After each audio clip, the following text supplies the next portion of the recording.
కాలంతో పాటు వచ్చిన మార్పులను స్వాగతించాలని, వాటితో పాటు సంస్కృతి సంప్రదాయాలను నేటి తరానికి అందించాలని జగిత్యాల మహిళా డాక్టర్లు కోరుకున్నారు. జగిత్యాల జిల్లా కేంద్రంలో ఇండియన్ మెడికల్ అసోసియేషన్ ఆధ్వర్యంలో వైద్య భవన్లో బతుకమ్మ వేడుకలను ఘనంగా నిర్వహించారు. నిత్యం తన విధులలో రకరకాల సమస్యలతో వచ్చిన రోగులతో బిజీగా గడిపే డాక్టర్లు తమ కుటుంబ సభ్యులతో బతుకమ్మ సంబరాల్లో పాల్గొన్నారు. పూలతో అందంగా ముస్తాబు చేసిన బతుకమ్మల చుట్టూ చేరి వేడుకను కుటుంబ సభ్యులు డాక్టర్ల మధ్య ఆటపాటలతో సందడి చేశారు.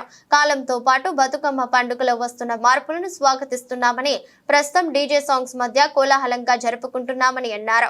ప్రకృతిని పూజించే సంస్కృతి సంప్రదాయాలను ప్రతిబింబించే పూల పండుగకు విశేష ఖ్యాతి మన తెలంగాణకే స్వంతమని తెలిపారు. ఆడిన తర్వాత పూలను నీటిలో వేయడం వలన నీరు శుద్ధి అవుతుందని అన్నారు. మన సంస్కృతి కాపాడే ప్రయత్నం చేస్తున్నామని తెలిపారు. తెలంగాణ రాష్ట్రంలో జగిత్యాల డిస్టిక్లో ఐఎంఏ భవన్లో ఈరోజు బతుకమ్మ సంబరాలు జరుపుకుంటున్నాము. బతుకమ్మ అనేది మన తెలంగాణకే ప్రత్యేకమైన పండగ, పువ్వులను పూజించే పండగ. ఇది ఆశ్వయుజ పాడ్యమి నుంచి ఆశ్వయుజ అష్టమి వరకు 8 రోజుల పాటు రోజుకొక పేరుతో ఆ బతుకమ్మను ఇక్కడ ప్రజలందరూ ఎంతో ఉత్సాహంగా ఆనందంగా సెలబ్రేట్ చేసుకుంటారు.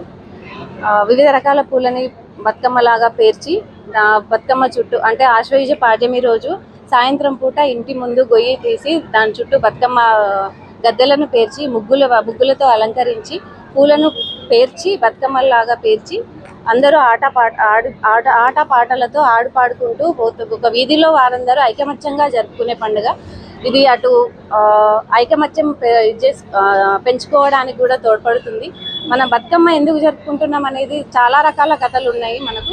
అందులో ఒకటి, అమ్మవారు మహిషాసురుని వధించిన తర్వాత సొమ్మసిల్లి అలసిపోయి పడుకుంటే ప్రజలందరూ కూడా బతుకమ్మ అని అమ్మవారిని లేపారంట. అదొక కథ ఉంది. అందుకే ఆ రోజు దుర్గాష్టమి రోజు ఈ పండుగను జరుపుకుంటాము. చిన్నప్పుడు ఇంతకుముందు చాలా రకాల పండుగ, అంటే మన తెలంగాణ సామెతలు కానీ కథలు కానీ జానపద గేయాలుగా పాడుకుంటూ ఆడుకునే వాళ్ళు అందరూ. ఇప్పుడు వివిధ రకాల పాటలు వచ్చినాయి, కానీ మన పాత పాటలలో కొన్ని రోగాలకి ఆయుర్వేద మందులను కూడా పాటల్లాగా సమకూర్చి పాటల్లాగా పాడడం జరిగింది. ప్రజలందరూ కూడా ఐకమత్యంతో బతుకమ్మని జరుపుకోవాలని కోరుకుంటూ సెలవు తీసుకుంటున్నాం. Thank you. జగిత్యాల ఐఎంఏ తరఫున ఈరోజు మేము ఇక్కడ బతుకమ్మ పండుగ సెలబ్రేట్ చేసుకుంటున్నాము. దీని ద్వారా మీకు చెప్పదలుచుకుంది ఏంటంటే, ఇప్పుడు డాక్టర్ రజిత చెప్పినట్టు బతుకమ్మ గురించి, దాని సాంప్రదాయము, దాని సంస్కృతి, దాని ఉన్నతి గురించి చాలా బాగా చెప్పారు. ఈ బతుకమ్మ 8 రోజులు మనము అమ్మవారికి నైవేద్యంగా 8 నైవేద్యాలు పెడతాము.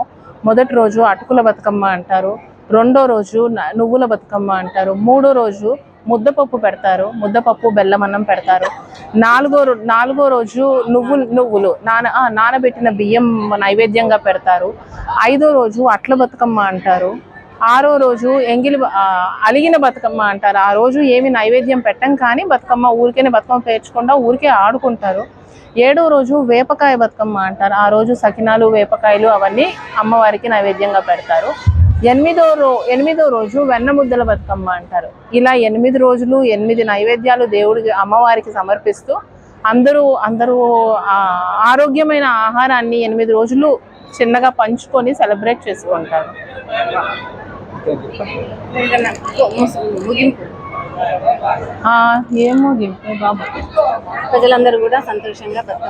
ప్రజలందరూ కూడా బతుకమ్మ సంతోషంగా జరుపుకోవాలని, ఈ సంస్కృతిని ఎక్కడ ఆపకుండా చూసుకోవాలి.